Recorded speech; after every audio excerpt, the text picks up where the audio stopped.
ठीक है, देखिए types of decisions under quantitative techniques. ठीक है, तो कितना तरह का डिसीजंस हैं, तो उसको क्लासीफाई किया जा सकता है ऑन द बेसिस क्या है, पहला नेचर है, कॉम्प्लेक्सिटी है, लेवल ऑफ डिसीजंस मेड, ठीक है, जो ऑर्गेनाइजेशन के अंदर लिया जाता है।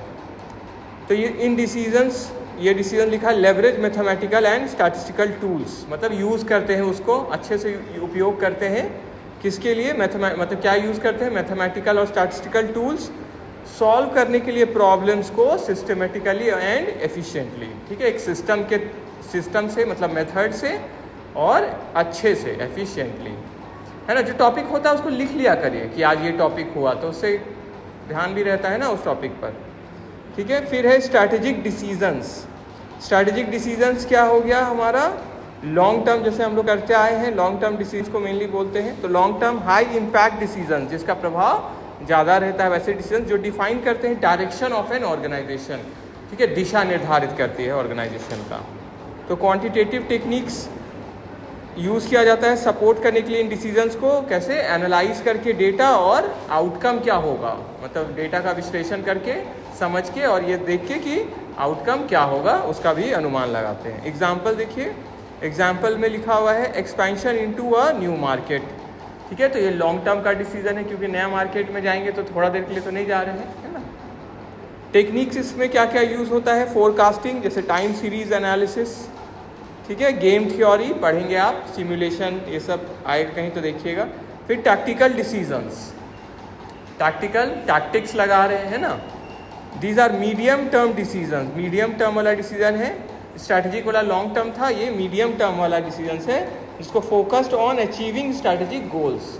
ठीक है, लेकिन इसका फोकस कहाँ रहता है, स्ट्रैटेजिक गोल्स। ठीक है, जो लॉन्ग टर्म वाला गोल्स है उसको अचीव करने के लिए ये ज़रूरी है।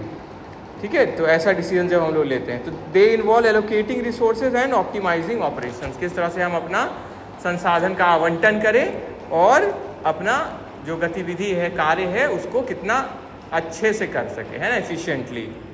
ठीक है, बेस्ट तरीका से। एग्जाम्पल देखिए, adjusting production levels based on demand forecast, कि हम प्रोडक्शन उतना ही करें जितना हमको डिमांड का अनुमान हम लगा पा रहे हैं। टेक्निक्स यूज्ड, क्या क्या टेक्निक यूज़ होता है, पहला देखिए लीनियर प्रोग्रामिंग पढ़ेंगे हम लोग, कौन सा रिसोर्सेज कौन सा प्रोडक्ट में हम लगाए, है ना, कौन सा प्रोडक्ट बनाए जिससे हमको फ़ायदा हो रहा है, इस तरह का देखेंगे।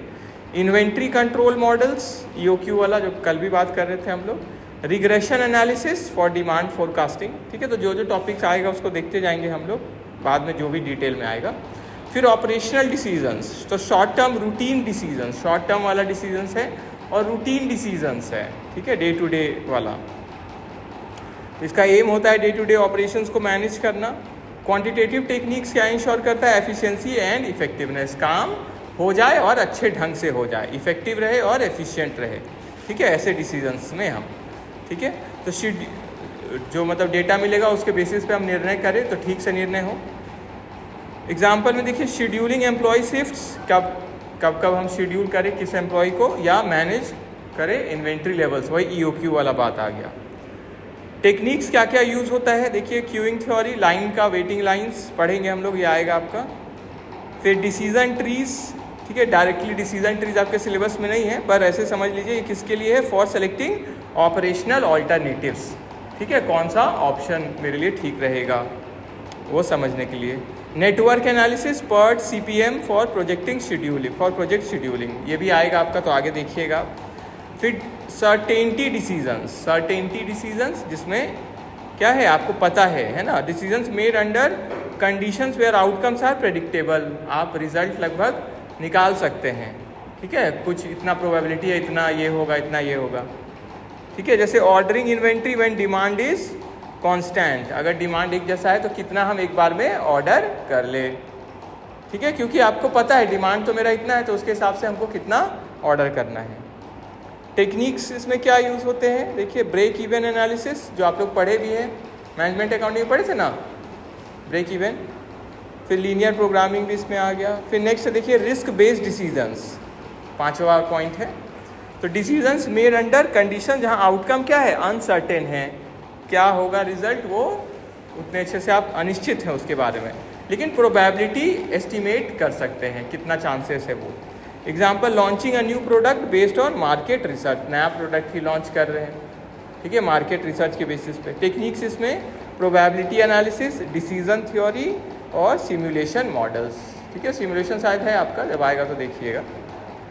फिर अनसर्टेनिटी बेस्ड डिसीजंस, अनसर्टेनिटी नाम ही है पूरा अनसर्टेन है, मतलब जब probabilities of outcomes are unknown, पता नहीं है कितना किसका चांस है।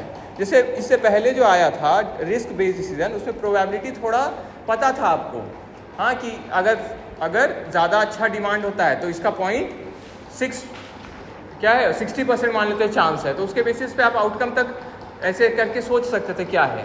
लेकिन इसमें क्या है, इसमें प्रोबेबिलिटी आप नहीं निकाल पा रहे हैं, कितना परसेंट प्लस होने का चांस है और कितना माइनस, मतलब मेरे पक्ष में रहेगा नहीं रहेगा, ठीक है। तो डिसीजंस जब probabilities of outcomes are unknown, पता नहीं है आपको, अनिश्चित है आप, and there is limited information, और इन्फॉर्मेशन भी कम है। एग्जाम्पल, हम लोग एक नए टेक्नोलॉजी में अगर इन्वेस्ट करते हैं तो investing in a completely new technology, ठीक है, नया तरह का टेक्नोलॉजी में अगर हम इन्वेस्ट कर रहे हैं, इसमें टेक्निक्स जैसे गेम थ्योरी पढ़ेंगे हम लोग, कंपटीटर कैसा चाल चलते हैं उसके हिसाब से हम क्या चले या कैसे रहें।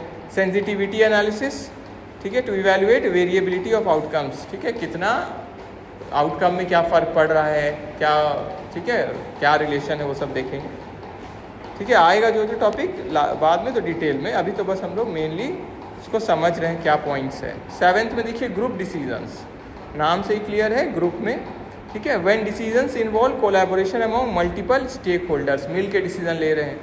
क्वांटिटेटिव टेक्निक्स प्रोवाइड करती है ऑब्जेक्टिव डेटा, ठीक है, मतलब स्पष्ट डेटा मिल जाता है आपको क्या करना है फॉर कंसेंसस बिल्डिंग, कि सब कंसेंसस क्या होता है, जो सब एग्री कर जाते हैं ना, एक साथ मिल के बात करते हैं जब। Example, budget allocation across department, कितना बजट किसको मिलना चाहिए, पैसा मिलना चाहिए, फंड, ठीक है।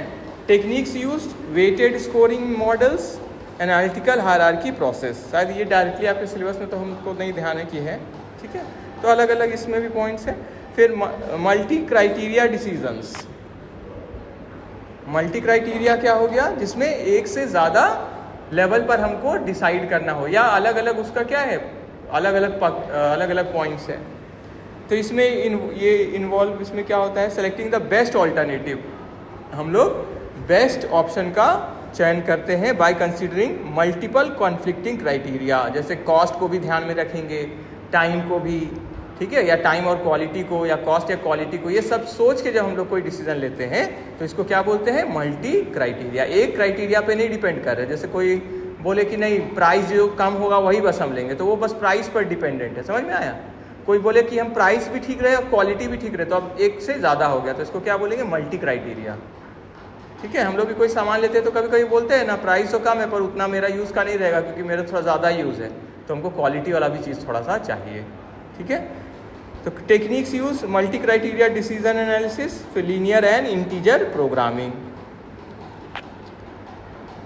ठीक है। फिर है हमारा ऑप्टिमाइजिंग डिसीजंस, ये फोकस करता है अचीव करने के लिए बेस्ट पॉसिबल आउटकम, जो भी रेस्ट्रिक्शंस है उसको ध्यान में रखते हुए बेस्ट मेरे लिए क्या रहेगा, जैसे सच एज कॉस्ट मिनिमाइजेशन या प्रॉफिट मैक्सिमाइजेशन। लीनियर प्रोग्रामिंग जब पढ़ेंगे तो आप देखेंगे इसमें होता है।